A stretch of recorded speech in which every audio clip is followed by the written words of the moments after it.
Hit TV YouTube channels లో మీ వ్యాపార ప్రకటనలకు మరియు ప్రమోషనల్ ఇంటర్వ్యూస్ కోసం వెంటనే సంప్రదించండి. మరి తేజని అడగలేదా నాతో సినిమా చేయండి సార్ మీరని నువ్వు? ఎవరు నేనా సార్?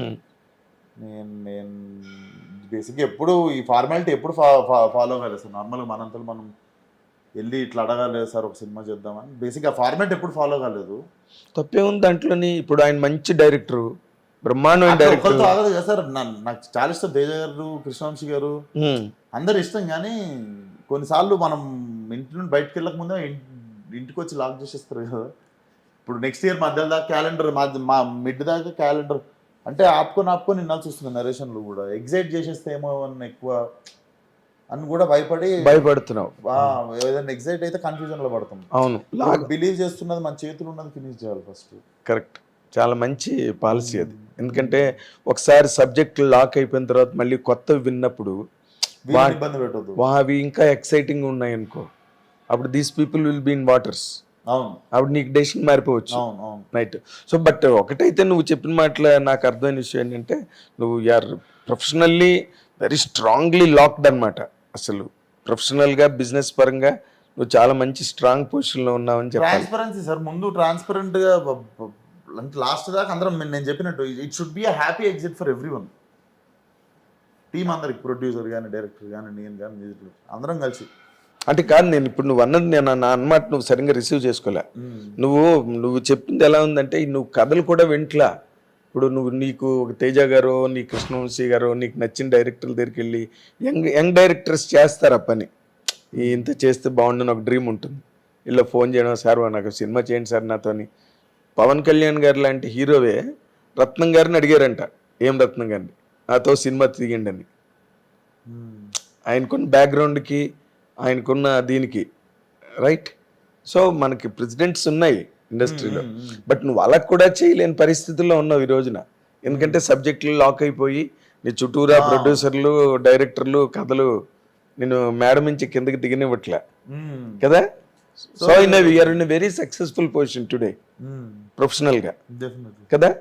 ఇప్పుడు మరి ఇక్కడ ప్రొఫెషనల్గా సక్సెస్ఫుల్గా ఉన్నప్పుడు ఇంకో చాలా ఇంపార్టెంట్ కాంపనెంట్, ఇంపార్టెంట్ కోఎఫిషియంట్ ఒకటి ఉన్నది ఈ ప్రొఫెషనల్ కెరీర్లో. నువ్వు సినిమాకి నా ఇంట్రడక్షన్లో చెప్పినట్టుగా సినిమాకి పెరుగుతున్నావు, నిన్ను నువ్వు పెంచుకుంటున్నావు, దానికి తగ్గ మెజర్మెంట్స్ అన్నీ ఫాలో అవుతున్నావు, స్ట్రిక్ట్గా ఇంప్లిమెంట్ చేస్తున్నావు. రెమ్యునరేషన్ పార్ట్లో నువ్వు ప్రొడ్యూసర్ల దగ్గర డిమాండ్ చేయడమా, లేకపోతే వాళ్ళు ఇచ్చిందే తీసుకోవడమా? నాకు తెలిసి ఆ డిమాండ్ ఇచ్చిందే తీసుకోవడం, ఈ రెండు మాటలు వ్యాలిడ్ గా సార్. ఎందుకంటే ఇచ్చింది తీసుకునే పరిస్థితిలో లేవు, నేను లేను. డిమాండ్ చేయాల్సిన అవసరం నాకు లేదు. ఎందుకంటే డిమాండ్ అంటే ఏంటి సార్, నువ్వు ఇస్తేనే చేస్తా, అదేం లేదు. ఫస్ట్ సినిమా చేద్దాం, నెక్స్ట్ ఏ కథ చేద్దాం, నెక్స్ట్ చేస్తున్నామో ఎప్పుడు చేస్తున్నాం, ఇవన్నీ డిస్కషన్లు అయిపోతాయి. మా చేసేసుకొని సెకండ్లు ఇచ్చుకున్న తర్వాతనే రెమ్యునరేషన్లు మాట్లాడుకున్నాం అన్ని సినిమాలు. ఓకే, రెమ్యునరేషన్ కారణంగా ప్రాజెక్ట్ గోదావరి సగం షూటింగ్ అయినాక మాట్లాడుకున్నాం నేను వంశన్న రెమ్యునరేషన్. మరి సో నువ్వు ఇబ్బంది పెట్టావు నిర్మాతల్ని? నేను ఇబ్బంది పెట్టలేదు, వాళ్ళు ఎప్పుడు నన్ను ఇబ్బంది పెట్టలేదు. But it was always respectful. అంటే మర్యాదగా వాళ్ళే నీకు ఆఫర్ చేసి ఏముంది అది మాట్లాడుకొని ఇచ్చినాయి. కానీ ఎప్పుడు we never had a long argument on it. నేను చెప్పినట్టు గ్యాంగ్ సగం షూటింగ్ అయినాక మాట్లాడుకున్నాం మేము రెమ్యునరేషన్. చాలా టూ మచ్ ఇది కదా, టూ మచ్. ఎందుకంటే నార్మల్గా ముందు డబ్బు, దశకం, కాగితాలు, పత్రాలు ఇవన్నీ మాట్లాడుకుని కదా అప్పుడు ప్రాజెక్టులోకి అడుగు పెడతారు. అండ్ అగ్రిమెంట్లు సైన్ చేసినప్పుడు చాలా తక్కువ అన్ని సినిమాలలో. అవునా? చాలా తక్కువ. ఊరికే నోటి మాటే మాట్లాడుకున్నది, నేను ప్రొడ్యూసర్ గారు మాట్లాడుకున్నది. ఓకే, రాజుగారితో చేయలేదు, నాని అన్నతో చేయలేదు, మాక్సిమం అగ్రిమెంట్స్ ఎవరితో లేకుండా. But are you happy now the remunerations that coming to you? లేదు ఇంకా సరేలే మనం ఇంకా సార్ ఆశకు అద్దు ఉండదు సార్. ఇప్పుడు హ్యాపీయా నువ్వు అంటే నేనైతే చాలా హ్యాపీ సార్. కానీ కంపారిజన్ అనేది ఉంటే దానికి తృప్తి ఎప్పుడు ఉండదు. ఇంకా దానికి తృప్తి ఎప్పుడు ఉండదు. అదే ఆశకి అంతే ఉంది. కానీ బట్ ఇది చాలా హైపోథెటికల్. మీరు ఫిలసాఫికల్గా మాట్లాడి తప్పించేయచ్చు టాపిక్ని, లేకపోతే జనరల్గా మాట్లాడి. సార్ ఫస్ట్ 50 కోట్ల తర్వాత ప్రతి ఒక్కటి లైఫ్ స్టైల్ ఒకటే ఉంటుంది సార్. మొదటి 50 కోట్లే. మొదటి 50 కోట్ల తర్వాత ప్రతి ఒక్కడు 50 కోట్లు ఉన్నోడు, 5,000 కోట్లు ఉన్నోడు సేమ్ లైఫ్ స్టైల్ మెయింటైన్ చేయొచ్చు.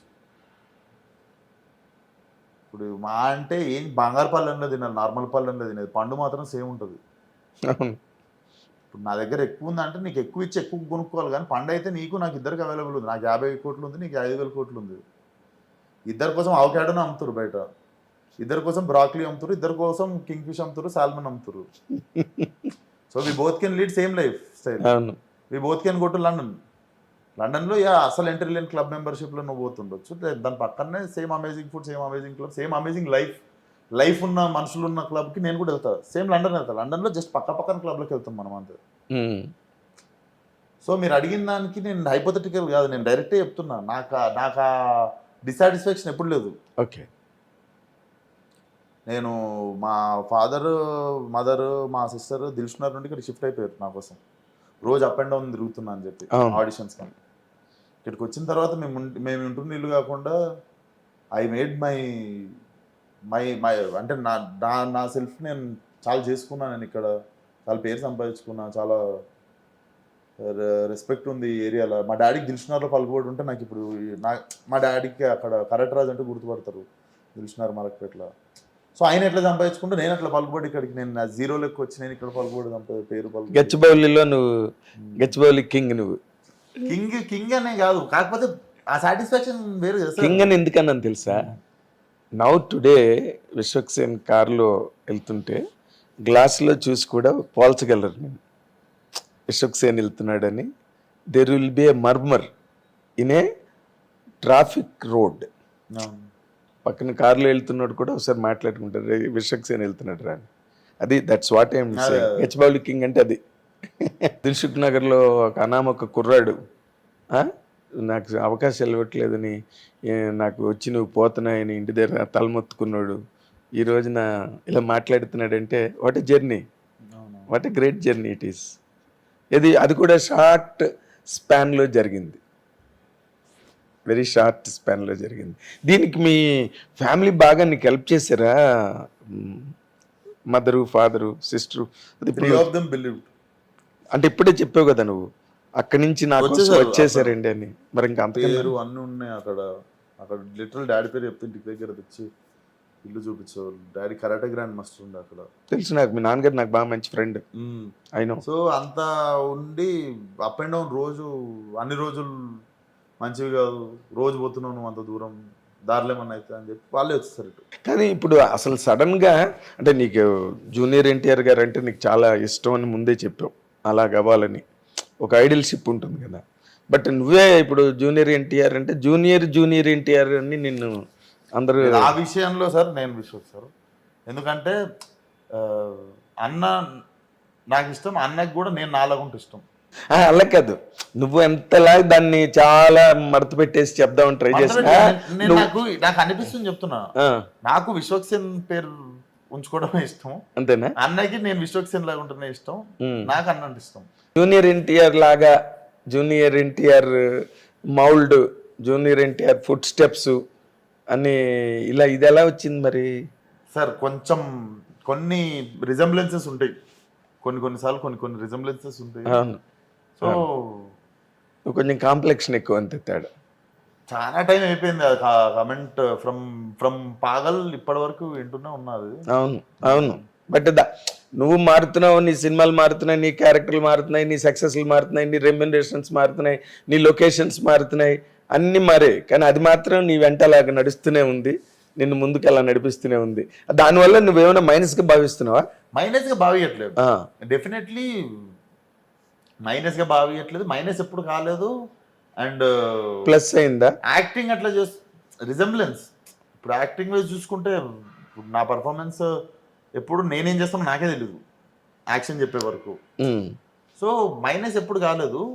బట్ నేను డైరెక్ట్ మళ్ళీ అదే చెప్తున్నా, ఆ ఐడెంటిటీ అనేది మాత్రం మనకుంటే అది ఎప్పుడైనా చాలా ఇంపార్టెంట్. అదే ఉంది, నాగేశ్వరరావులా చేస్తున్నాడని సోహన్ బాబు గారిని అనేవారు, ఏవో ఉంటాయి అవునా. But still Sohan Babu garu and done number of films, ఆయనకుండే ఫాలోయింగ్ ఆయనకుండేది, అది వేరే విషయం. బట్ హీరోలు, ఇండస్ట్రీ, మాసు, పబ్లిక్, సినిమా ప్రేక్షకులు, జనం, ఇవి అన్నిట్లో కొన్ని మ్యాచింగ్స్ కొంతమందికి వచ్చేస్తాయి. అది నువ్వైతే ప్లస్గా నువ్వు భావించట్లేదు, మైనస్గా నువ్వు భావించట్లేదు, నువ్వు ప్లస్ అయిందా పోనీ? డెఫినెట్లీ కాంప్లిమెంట్ సార్ అది, take it as a compliment. And అనిపిస్తే ఎనర్జీ అనిపించచ్చు. అదేలే, జూనియర్ ఎన్టీఆర్ లాగా ఉన్నాడు, జూనియర్ ఎన్టీఆర్ లా చేసాడు. ఎన్టీఆర్ ఏమైనా ఆషామాషి హీరో? హిట్ టీవీ యాప్ ని డౌన్లోడ్ చేసుకోండి. ఇందులో short news, live news, entertainment movies అన్ని అవైలబుల్ గా ఉన్నాయి. Please download Hit TV app. Hit TV app. Hit TV యాప్ని ఫ్రీగా డౌన్లోడ్ చేసుకోండి.